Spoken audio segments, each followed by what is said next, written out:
व्यासपीठावर उपस्थित असलेले आजच्या कार्यक्रमाचे परीक्षक महोदय, मान्य गुरुजन वर्ग आणि इथं उपस्थित माझ्या तमाम रसिक श्रोतांनो, मित्रांनो, मी आज एका अशा विषयावर बोलणार आहे जो या मातीचा आत्मा आहे.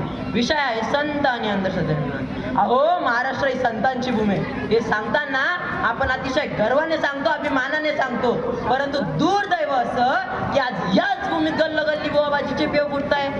आज ज्या हाताने आपल्याला लॅपटॉप चालवायला हवं त्याच हातात एखाद्या मांत्रिकाने दिलेले अंगारे दुपारे असावेत का? लोक म्हणतात त्या काळातील संत फक्त टाळ आणि मृदुंग वाजवून भजन करायचे, पण मी त्यांना ठामपणे सांगू शकतो की त्या काळातील सर्व संत हे सर्वात मोठे समाज सुधारक आणि वैज्ञानिक विचारांचे प्रकाश करते होते. ज्या काळात लोक कर्मापेक्षा जास्त नवसाला आणि नशिबावाला विश्वास ठेवायचे, त्या काळात श्री संत तुकाराम महाराजांनी सांगितले होते, नवसे गण्य पुत्र होती तरी का करणे लागे पती. म्हणजे जर नवसा नेच मुले झाली असती तर लग्न करायची काय जरूरत होती? त्या काळी त्यांनी सांगितले की कर्मकारण भावाशिवाय काहीही घडत नाही. मग आज आपण सुशिक्षित लोक का नाही समजत आहे? त्या काळी त्यांनी सांगितले की कर्मकारण भावाशिवाय काहीही घडत नाही. मग आज आपण सुशिक्षित लोक का नाही समजत आहे? संतांनी कधीच चमत्काराने समर्थन केलं नाही, उलट त्यांनी माणुसकी हाच कराचा म्हणून मानला.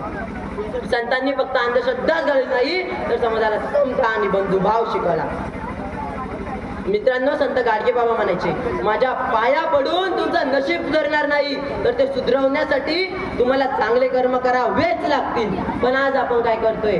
त्यांच्या मूर्तीला हार तर घालतो, पण त्यांच्या हातातला झाडू मात्र आपण विसरतो. आपण संतांना तर पुजतो, पण त्यांना कधीच समजून घेत नाही. हीच आपली सर्वात मोठी चुकी आहे.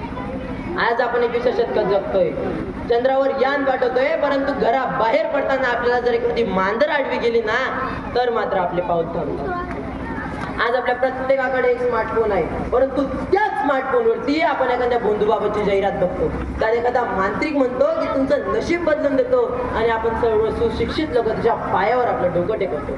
अरे, जर फक्त एका लिंबू आणि मिरचीनेच नशीब बदललं असतं तर तुम्हीच सांगा, तो मांत्रिक लिंबू मिरचीचा व्यापार करत बसला नसता का? आजच्या युगाला फक्त स्मार्टफोन मध्ये स्मार्टफोन चालणार नाही तर वैज्ञानिक विचारांनी स्मार्ट व्हावंच लागेल. जोपर्यंत आपण आपल्या विज्ञानाची जोडी संतांच्या विचारांना देणार नाही तोपर्यंत आपला महाराष्ट्र सुसंस्कृत होणार नाही. जोपर्यंत आपण आपल्या मनातील अंधश्रद्धेचा काळोख मिटवून टाकत नाही तोपर्यंत आपला महाराष्ट्र खऱ्या अर्थाने प्रगत होणार नाही. धन्यवाद.